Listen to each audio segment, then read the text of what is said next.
میں کوئی بہت لمبی عمر نہیں رکھتا، لیکن مجھے آج سے 35 سال پہلے کے حالات کی ہوش ہے، اور جو میرے سے زیادہ عمر میں ہیں وہ اس سے پہلے کے حالات جانتے ہیں۔ تو میرا بنیادی طور پہ ایک دیہات سے تعلق ہے، تو میں اچھی طرح جانتا ہوں کہ لوگوں کے پاس جو آج کچھ ہے وہ آج سے 35-40 سال پیچھے نہیں تھا۔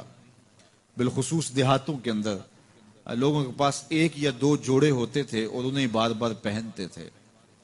کسی شادی یا بیاہ کے موقع پہ جانا ہوتا تو بعض اوقات کسی سے وہ لباس یا جوتے مانگ کے لے کے جاتے۔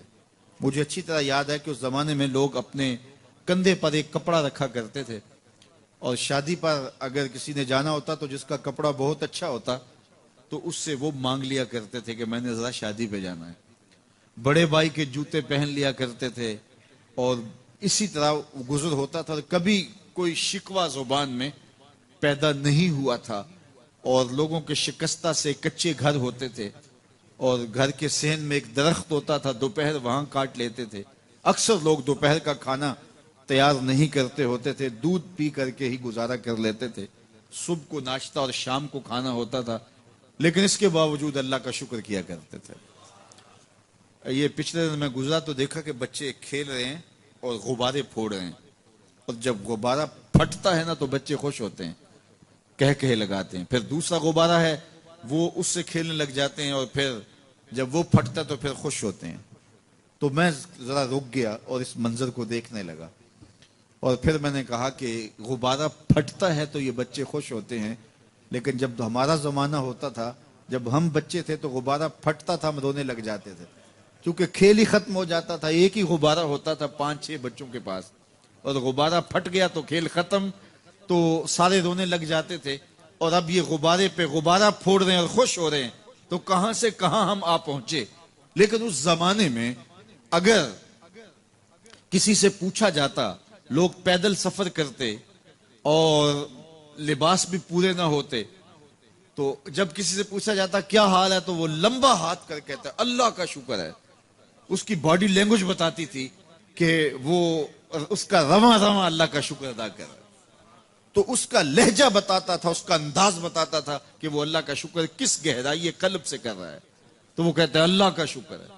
اور آج جب کہ اتنی نعمتیں لوگوں کو میسر ہیں، اتنا کچھ نصیب ہے، عالی نصب گھروں میں رہتے ہیں، لمبی لمبی گاڑیاں ہیں، سہولتیں ہیں، آسودگیاں ہیں، آسائشیں ہیں، مالی آسودگی ہے، رہائشی آسودگی ہے، کھانے پینے کے وافر سامان ہیں، ٹیبل پہ اتنے کھانے لگے ہوئے ہوتے ہیں کہ باری نہیں آتی کھانے کی، اور اس قدر لباس ہے کہ موسم گزر جاتا ہے اور بعض لباس بدلنے کی باری نہیں آتی۔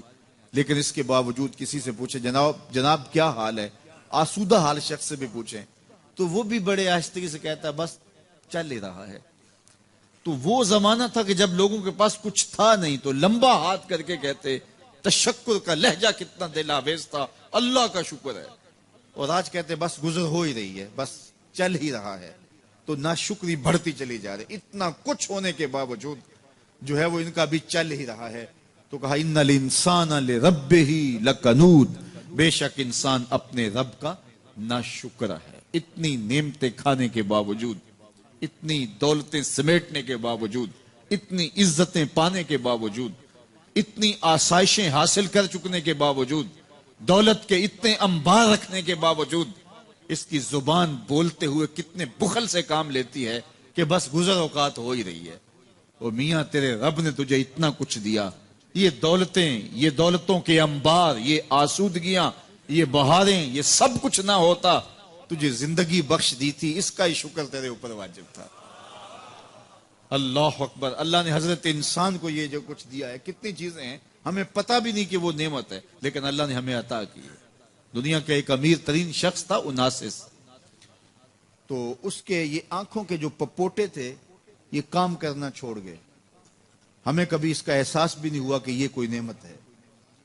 آٹومیٹک سسٹم میرے رب نے لگایا ہے، ادھر تنکا اڑا ادھر آنکھ بند ہو گئی، لیکن اس کو مسئلہ کیا ہوا کہ یہ پٹھے اس کے ختم ہو گئے، اور وہ اپنی مرضی سے آنکھیں نہیں بند کر سکتا تھا۔ ڈاکٹر سلوشن ٹیپ لگا کے آنکھیں کھول دیتا، اور جب اس نے سونا ہوتا تو وہ بند کر دیتا۔ دنیا کے امیر ترین لوگوں میں سے ایک نام تھا، تو کسی نے اس سے پوچھا کہ تیری زندگی کی سب سے بڑی خواہش؟ اس نے کاش اپنی آنکھیں اپنی مرضی سے کھول سکوں.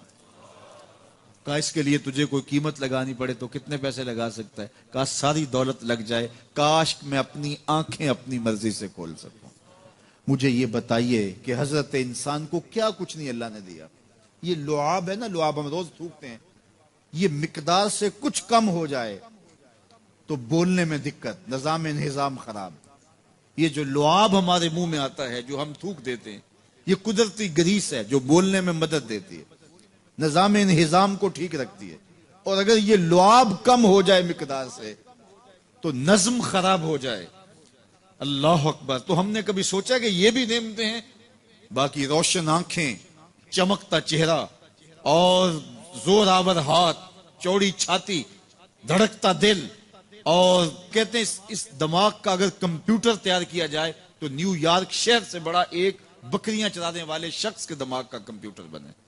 یہ حضرت انسان کو اللہ نے اتنا کچھ دیا ہے، اور پھر اس کو نعمتیں دی، عزتیں دی، جائیدادیں، زمینیں، لمبی لمبی گاڑیاں، عالی نسب پلازے، کتنا کچھ دیا. پھر خوبصورت اولادیں دی، کیا تسکین قلب کے لیے رکھا اس نے. تو اس کے باوجود بھی یہ کہہ رہا ہے بس چل رہا ہے، گزر اوقات ہو رہی ہے. ان الانسان لربہ لکنود. انسان اپنے رب کا کتنا ناشکر ہے.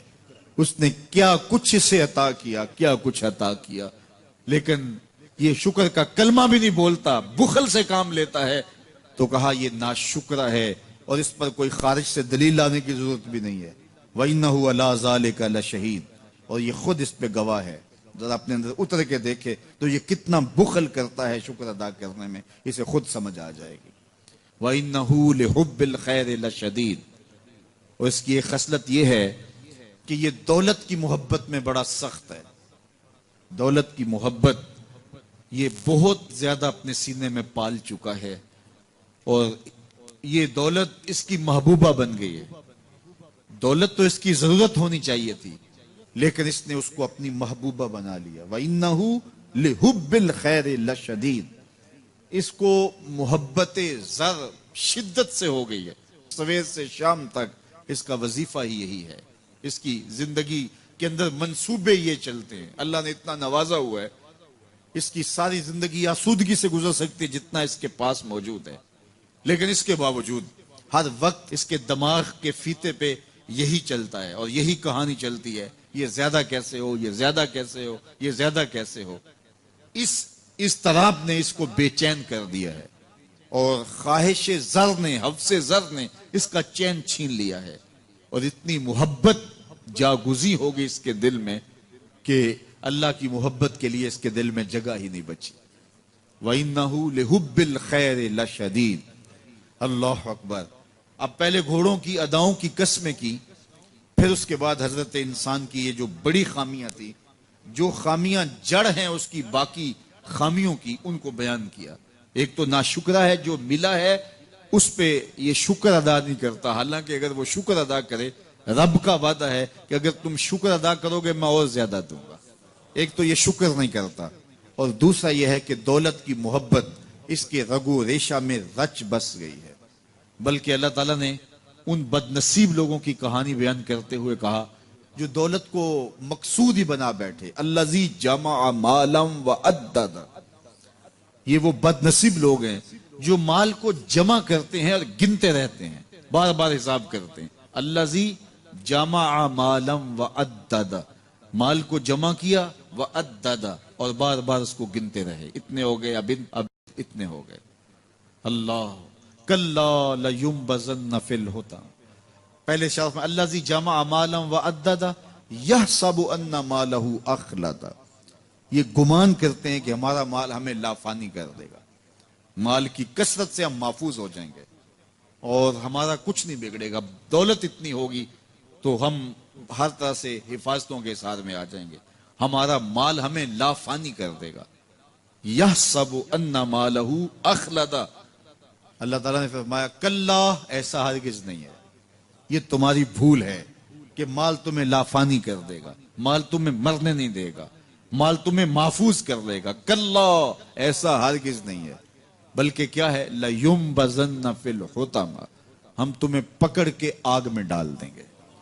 لَيُنبَذَنَّ کے لفظ پہ اگر غور کیا جائے تو عربی میں جب ان کا جوتا پرانا ہو جاتا تو پرانا جوتا جب پہننے کے بھی قابل نہ رہتا تو اس کو اتار کے ایسے حقارت سے پھینکتے اور اس کے لیے لفظ استعمال کرتے نبذت النال، میں نے جوتا پھینک دیا۔ وہ جوتا جو پاؤں میں ڈالنے کے بھی قابل نہ رہے اور اتنا پرانا ہو جائے کہ اس کو اب جو ہے وہ مزید مرمت بھی نہ کروانا ممکن ہو تو اس کو پھر پھینکا جاتا ہے اور پھر اس کو وہ حقارت سے پھینکتے ہیں اور وہ جوتا چلتے ہوئے تنگ کرتا ہے تو پھر اس کو اتار کے حقارت سے رب پھینک دیتے ہیں، تو اس کے لیے لفظ بولتے ہیں نبذت النال، میں نے جوتا پھینک دیا۔ حقارت سے پھینکنے کو نبض کہتے ہیں، اور یہی لفظ اللہ تعالیٰ جل شانہ نے فرمایا کلا لیمبذن فی الحطمہ، اے اہل عرب جس طرح تم جوتا پرانا حقارت سے پھینکتے ہو ہم حقارت سے تمہیں آگ میں ڈال دیں گے۔ کلا لیمبذن فی الحطمہ، یہ ان مالداروں کی کہانی ہے جنہوں نے مال کو اپنا معبود بنا لیا، مال کو اپنا مقصود بنا لیا، مال مال مال، ہر قدر پامال کر دی، ہر قدر کی قربانی دے دی مال کے بدلے، اور مال ہی ان کا مقصود بن گیا، اور یہ سمجھے کہ یہ مال جو ہے وہ ان کو لافانی کر دے گا، ان کو مرنے نہیں دے گا، ان کے لیے حفاظتی حصار بن جائے گا۔ کلا لیمبذن فی الحطمہ وما ادراک ما الحطمہ، اللہ فرماتا ہے جانتے ہو جس حطمہ میں، جس آگ میں تمہیں ڈالا جائے گا وہ آگ کیا ہے؟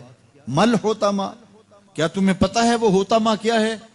پھر خود فرمایا نار اللہ الموقدۃ التی تطلع علی الافئدہ، یہ اللہ کی جلائی ہوئی آگ ہے جو دل کھا جائے گی، جو کلیجے چاٹ جائے گی۔ تو حب زر، یہ حب دولت اور حب دنیا، یہ تمام برائیوں کی جڑ ہے، تو اس لیے اپنے اندر سے محبت زر کو نکالنے کی کوشش کیجئے اگر کہیں آپ کو داخل ہوتی محسوس ہو رہی ہے، اور حب دولت کو نکالنے کے لیے زکوٰۃ صدقات اسلام نے ہمیں یہ نظم دیا ہے۔